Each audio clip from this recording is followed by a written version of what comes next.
जय हिंद दोस्तों, वंदे मातरम। केजरीवाल साहब को कल राउज एवेन्यू कोर्ट से जमानत दे दी गई थी। उस जमानत के बाद से वहां पे ये फैसला सुनाने वाली जज न्याय बिंदु जी के बारे में काफी बातें हो रही। आज उनके द्वारा सुनाए गए फैसले को ऊपरी अदालत में जब ईडी ने चैलेंज किया, तब ऊपरी अदालत ने सुनवाई करते हुए केजरीवाल की जमानत पर फिलहाल के लिए रोक भी लगा दी। लेकिन इन सब चीजों के बीच में न्याय बिंदु जी के बारे में काफी बातें हो रही हैं और उन्होंने जिस तरीके से फैसला सुनाया उसके ऊपर भी काफी बातें हो रही हैं। तो मीडिया में जो बातें ऑलरेडी मौजूद हैं, उन्हीं बातों के ऊपर जरा नजर डालते हैं और समझते हैं कि इस पूरे मैटर में क्या कुछ हुआ है। दरअसल दिल्ली शराब नीति केस में राउज एवेन्यू कोर्ट ने 20 जून को, मतलब कि कल, अरविंद केजरीवाल को जमानत दे दी थी। ईडी ने इसका विरोध करते हुए दिल्ली हाईकोर्ट की वेकेशनल बेंच में याचिका लगाई। ईडी की ओर से एएसजी एसवी राजू केजरीवाल की तरफ से अभिषेक मनु सिंघवी और विक्रम चौधरी दलीलें रखने पहुंचे। जस्टिस सुधीर जैन और जस्टिस रविंद्र डुडेजा की बेंच सुनवाई कर रही है। ईडी के वकील एसवी राजू ने कहा कि हमें दलीलें रखने का मौका नहीं मिला। इस पर केजरीवाल के वकील बोले कि आपने कल 7 घंटे अपनी बातें रखी हैं, शालीनता से कुछ बातें स्वीकार भी करनी चाहिए। तो हाईकोर्ट ने कहा कि ईडी की याचिका पर सुनवाई होने तक ट्रायल कोर्ट के आदेश को प्रभावी नहीं माना जाएगा, मतलब कि राउज एवेन्यू कोर्ट के फैसले को।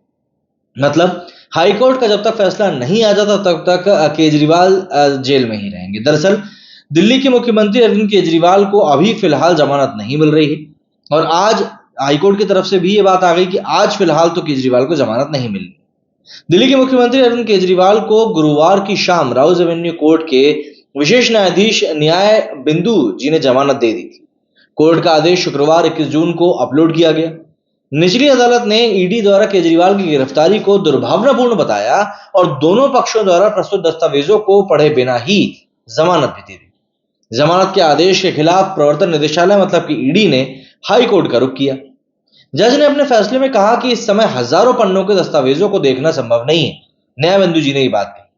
उन्होंने कहा कि इसके बावजूद कोर्ट ने ईडी की कार्रवाई को दुर्भावनापूर्ण पाया और अरविंद केजरीवाल को जमानत दे दी। कोर्ट ने जमानत के खिलाफ ईडी की दलीलें सुनने से भी इनकार कर दिया और ईडी के वकील से कहा कि वे अपनी दलीलें बहुत संक्षेप में पेश करें। कल रात करीब 8 बजे जल्दबाजी में जमानत आदेश जारी किया गया और समय की कमी के कारण आदेश अपलोड भी नहीं किया जा सका था। निचली अदालत के जमानत आदेश के खिलाफ दिल्ली हाई कोर्ट में दलील देते हुए अतिरिक्त सॉलिसिटर जनरल एसवी राजू ने कहा कि ट्रायल कोर्ट ने ईडी की दलीलें नहीं सुनी, ईडी द्वारा दिए गए दस्तावेजों को भी नहीं देखा गया और कहा कि ये बहुत बड़ा है, काफी सारे पन्ने हैं। एसजी राजू ने कहा कि कोर्ट का कहना है कि बहुत बड़े दस्तावेज दाखिल किए गए हैं, इससे ज्यादा गलत आदेश कोई नहीं हो सकता। एसजी राजू ने कहा कि कोर्ट का ये एक कर्तव्य होता है कि वो सभी प्रस्तुत दस्तावेजों को देखे। ईडी के वकील ने कहा कि दोनों पक्षों द्वारा दायर दस्तावेजों को देखे बिना, हमें मौका दिए बिना मामले का फैसला सुना दिया गया। कानून के अनुसार आदेश पारित करना अदालत का कर्तव्य है। दस्तावेजों को देखे बिना आप कैसे कह सकते हैं कि ये प्रासंगिक या फिर अप्रासंगिक है, जी राजू ने कहा। जी राजू ने यह भी कहा कि केजरीवाल की ओर से गलत बयान दिया गया और अदालत ने इसे भी स्वीकार कर लिया। उन्होंने कहा कि ट्रायल कोर्ट के आदेश में उल्लेख है कि ECIR 22 अगस्त 2022 की, लेकिन ये जुलाई 2022 में पंजीकृत हुई है।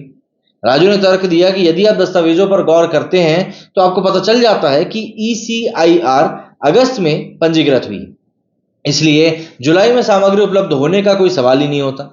गलत तथ्यों, गलत तारीखों पर आप इस निष्कर्ष पर पहुंचते हैं तो यह बहुत ज्यादा दुर्भाग्यपूर्ण है। ईडी ने हाईकोर्ट में यह भी दलील दी कि निचली अदालत ने इस मामले में हाईकोर्ट के पिछले आदेश की अवहेलना करी। इसमें गिरफ्तारी को उचित पाया गया था और दिल्ली के सीएम को ईडी की हिरासत में और फिर जेल में भेज दिया गया था। एएसजी ने यह भी बताया कि सुप्रीम कोर्ट ने हाईकोर्ट के आदेश पर रोक नहीं लगाई, इसलिए निचली अदालत अरविंद केजरीवाल के पक्ष में फैसला नहीं दे सकती है। एएसजी ने कहा कि फैसले की तुलना निष्कर्षों से करें। यह अदालत कहती है कि कोई दुर्भावनापूर्ण नहीं है, वे उन्हीं तथ्यों पर दुर्भावना पर निष्कर्ष दे रही हैं। सुप्रीम कोर्ट ने यह नहीं कहा कि आप उस फैसले से प्रभावित हुए बिना फैसला करें। उन्होंने कहा कि जमानत 2 आधारों पर रद्द की जा सकती है, अगर प्रासंगिक तथ्यों पर विचार नहीं किया जाता है और अप्रासंगिक तथ्यों पर विचार किया जाता है। एएसजी राजू ने कहा कि हाईकोर्ट ने केजरीवाल की गिरफ्तारी को उचित ठहराया था क्योंकि उन्होंने ईडी के 9 समन को नजरअंदाज किया था। अब निचली अदालत ने विपरीत फैसला देते हुए कहा है कि यह पूरी तरह से एक विपरीत आदेश है। हाईकोर्ट ने इस बात पर आश्चर्य जताया कि निचली अदालत ने जमानत आदेश जारी करते समय मामले में उनके फैसले पर विचार आखिर क्यों नहीं किया। पीठ ने पूछा कि आप कह रहे हैं कि इन सभी बिंदुओं पर विचार नहीं किया गया। आप कह रहे हैं कि हाईकोर्ट द्वारा जिन बिंदुओं पर विस्तार से विचार किया गया था उन पर विचार नहीं किया गया क्या?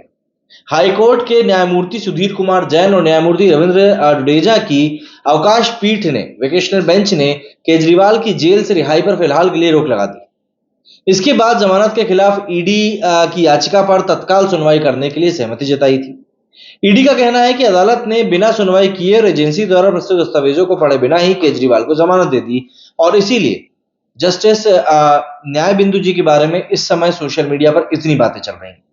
देखिए, अरविंद केजरीवाल जी का जो मुद्दा है वो वैसे भी अब काफी पुराना हो चुका है। जो लिकर स्कैम इनका आया था, पूरा लिकर जो पॉलिसी इन्होंने बनाई थी उसको लेकर, वो काफी ज्यादा सुर्खियों में रहा था, उसका भांडाफोड़ भी हुआ था। बाद में ये जो लिकर पॉलिसी थी उसको स्क्रैप भी कर दिया गया था और यही कारण है कि मनीष सिसोदिया जेल गए थे। अब ये जो पूरा मामला है ये कहीं ना कहीं आम आदमी पार्टी के अस्तित्व की लड़ाई भी बनता जा रहा है, क्योंकि अभी बीच में एक रिपोर्ट ये भी आई थी कि पूरी की पूरी आम आदमी पार्टी को ही इसमें गुनहगार के तौर पर, एक पार्टी के तौर पर सामने रखा जाएगा। अब आप लोग मुझे बताइए कि आप लोगों का इस बारे में क्या कुछ कहना है। मेरे इस वीडियो में फिलहाल इतना ही। जय हिंद, जय भारत।